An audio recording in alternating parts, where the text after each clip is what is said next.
Welcome to Hood Champion Boxing and Sports. In boxing, you find a way to win or you find a way to lose. People, listen, the plot is thickening. And, I don't know what to think about all this. You see, Paulie Malignaggi, Roy Jones, and Antonio Tarver, they have a podcast. Go check it out. Some pretty good stuff on there. But there were some things said about the whole Rolly Romero, Tank Davis, Floyd Mayweather, Floyd's daughter, that I don't know if that's if those things should be talked about, okay? Especially spreading rumors like that. But we keep hearing a lot of rumors that secretly Floyd doesn't want Tank Davis to win. Okay, he wants Rolly to win. And when you keep hearing the things that are being said, right? A lot of times with rumors, there's probably a little bit of truth behind it, but you can't sit there and run with it as fact. But normally, when you hear a rumor, there's probably a little bit of truth that somehow down the line got twisted and manipulated and ended up kind of really thinning it out to where it's not totally accurate. But Paulie Malignaggi went on to say that years ago, Floyd, he heard when it comes to Floyd and Floyd's daughter that Tank slept with Floyd's daughter, and that Floyd didn't like that, and that after that, Floyd immediately put Tank into a fight with Pedraza, and that was a fight where Tank wasn't supposed to win. So the way it came across when Paulie was talking is that Floyd was setting Tank up to lose, but as a payback for Tank sleeping with his daughter. Now, me personally, I don't know why, Paulie would even throw that out there. But if that happened, how would you feel? Okay?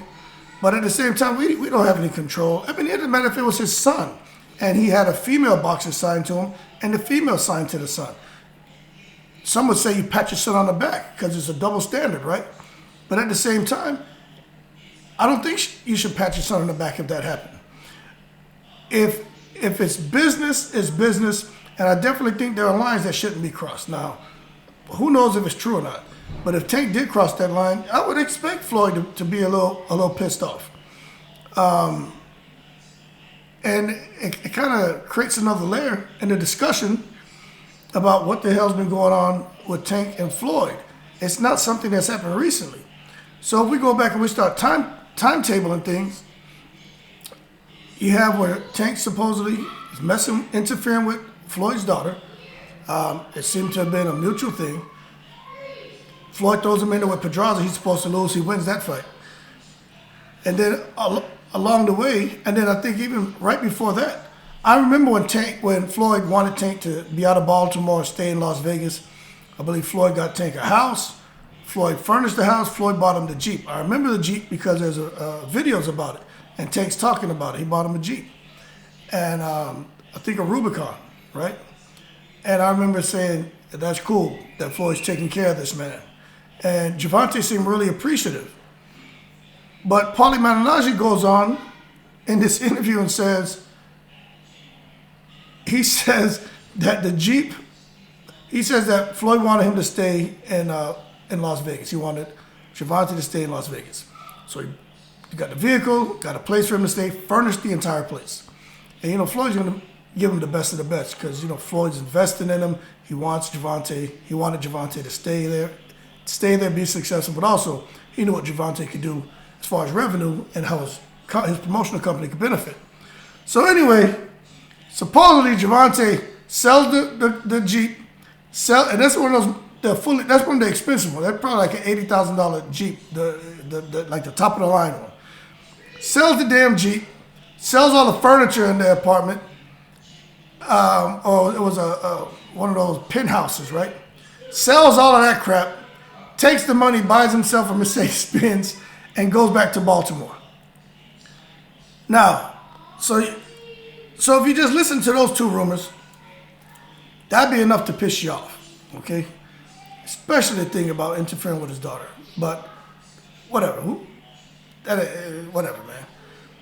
So now you look at down the road.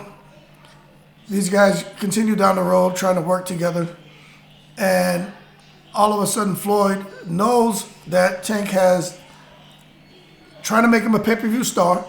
They line him up with fight dates, pay-per-view events, right? And Floyd has a pay-per-view event like a couple of weeks prior or right around the same time as Tank. And we know what pay-per-view you need. A lot of people don't have the money, especially to go back to buy 2 back-to-back pay-per-view events when you're looking at, $74.99 or whatever the price point is. So that happened once. I think Tank kind of looked at it like, that's maybe it's a coincidence, but why would he, intentionally have a pay-per-view event within a couple weeks of mine? And then Floyd goes and he does it again. This one didn't get off with Don Moore. It was supposed to be, they delayed it a little bit. But he ended up having it, right before Tank's about to have his pay-per-view event. So I think when Floyd, he's doing little things to spite Tank. Floyd's not stupid. He's not going to go and hit him or do nothing like that. He's going to find ways to, if it's all true, he's going to find ways to get at Tank. So now you have Floyd, who could be potentially being petty because of Tank messing with his daughter and Tank selling out all that furniture in the vehicle to go buy a damn Mercedes-Benz and go back to Baltimore where Floyd didn't want him at. And Tank has been consistently getting his ass in trouble. And I think Floyd, now see, this is what we don't know. Floyd's probably tired of that. So with Tank, he's looking at things almost from a victim stance instead of looking at maybe what he's done. And it sounds like there really isn't the kind of communication that needs to happen, because let me tell you something, man. When it comes to money, when it comes to family, it's tough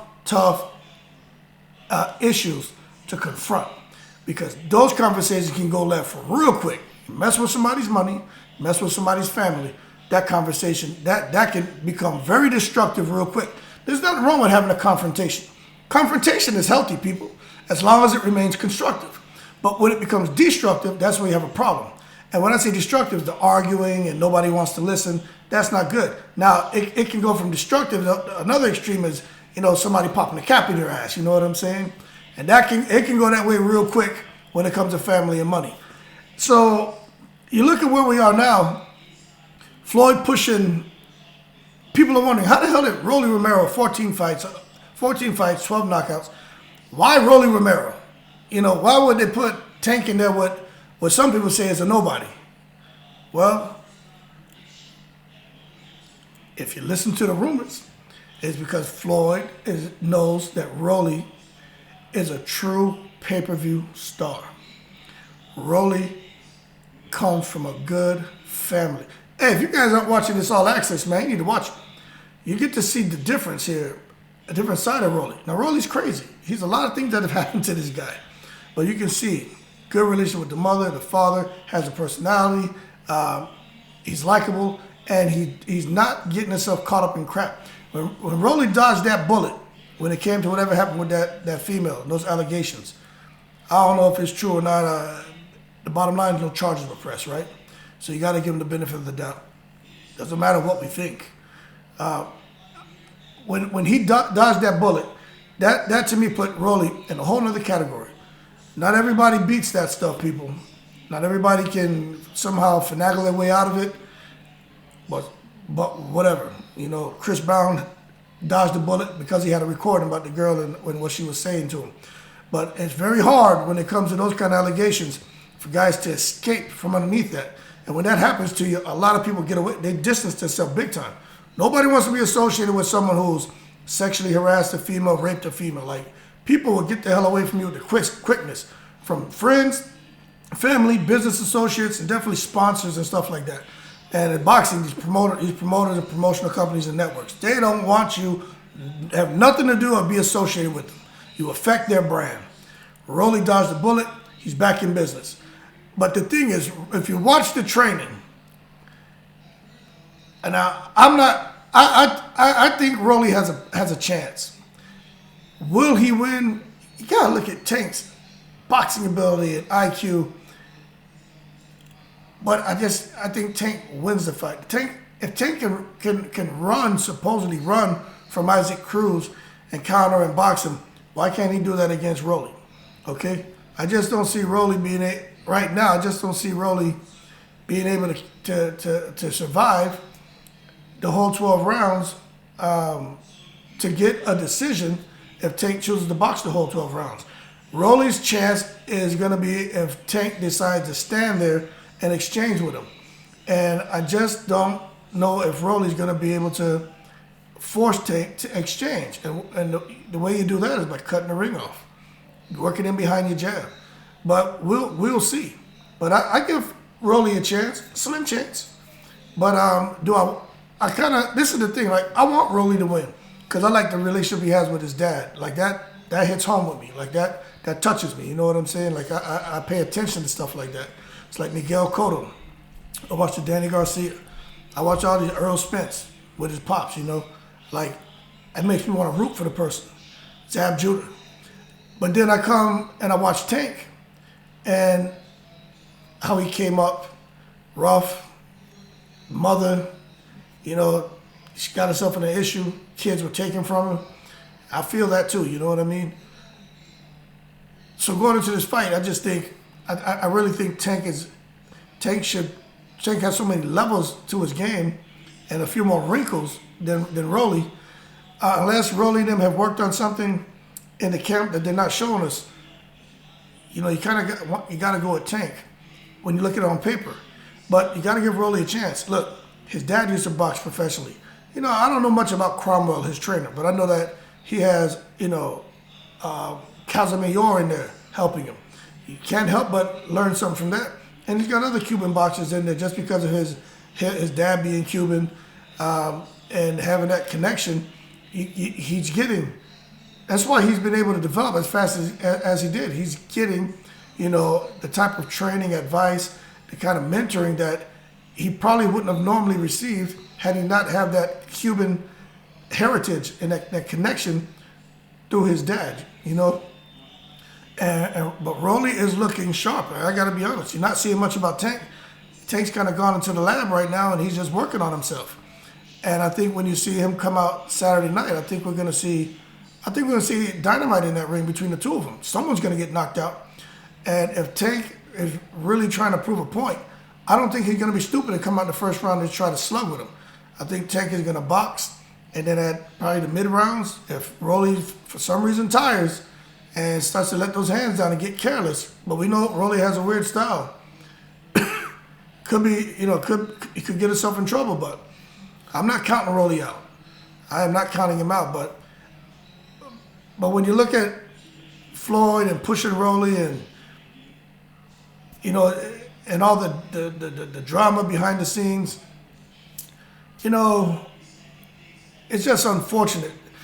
And I'm about to do another video because I don't think Paulie Malignaggi should be talking about that stuff. Like, I think it's corny to have that platform and go and talk about that. But I'm not going to expound. I'm going to do that in another video right now.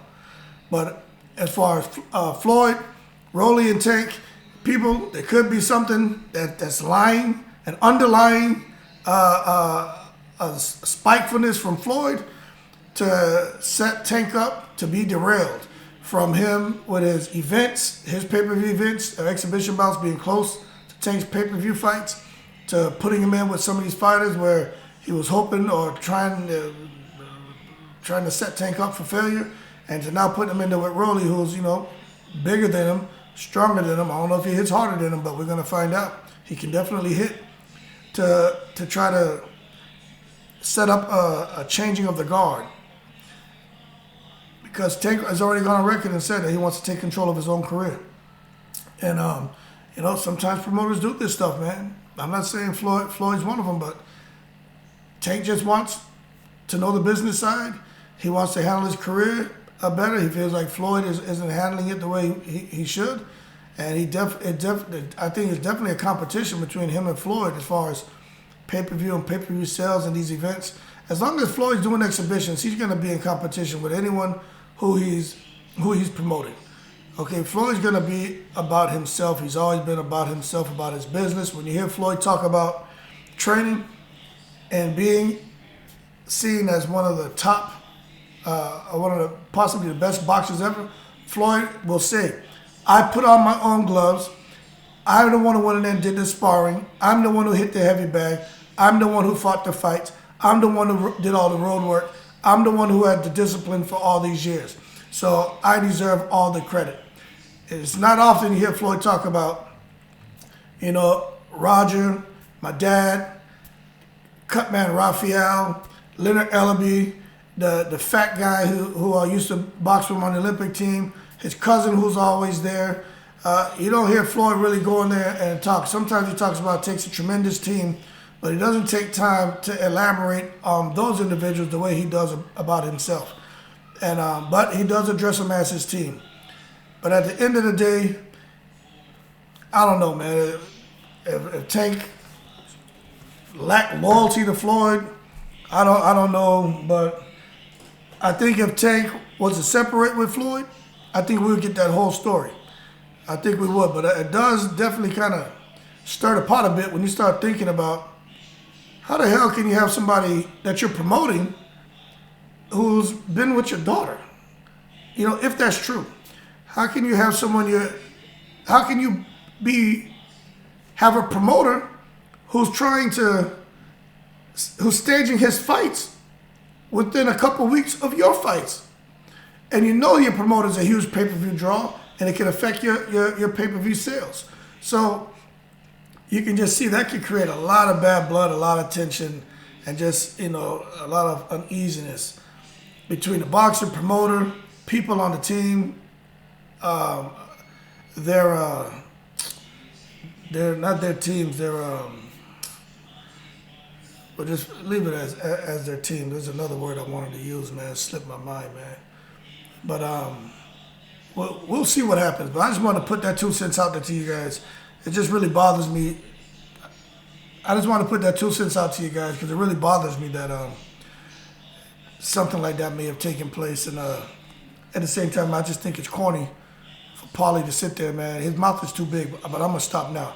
I'm going to do a video on that right now. But I don't know, man. Something's brewing out there between Floyd and Tank. And will it affect Saturday's fight? I don't know. But I am looking forward to it. I think this is going to be one of the best fights of the year. Going into the knockout, I don't see it going the distance because Rolly is super aggressive and he's going to press Tank. And we know Tank has everything necessary to counter, hurt Rolly, and get him out of there if Rolly is overly reckless. Because when you let a lot of shots go, people, you create openings and opportunities to be countered, and that is what could happen if Rolly is out here trying to get Floyd out, especially in the first round, as he predicted. That being said, like and subscribe. Hope you enjoyed the video. Y'all keep cool. Shout out to the veterans. I'm in the breeze.